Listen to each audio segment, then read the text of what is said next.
At dako naman tayo sa larangan ng teatro. Ang ating Theater Production of the Year ay walang iba kundi ang One More Chance ng PETA.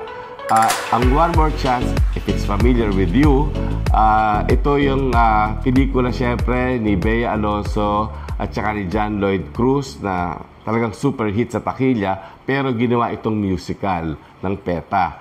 Ito ay ipinalabas sa saliw ng tugtugi ng Ben and Ben. This was so successful na sold out na siya bago pa siya magbukas. At nagkaroon pa ng 3-month extension, which doesn't happen all the time in the world of theater. At sa ating Theater Actor of the Year, si Sam Concepcion para sa One More Chance and the Once on This Island. Well, 2024 was Sam Concepcion's year, and I'm happy for him. Theater Actress of the Year, si Karil para sa Little Shop of Horrors.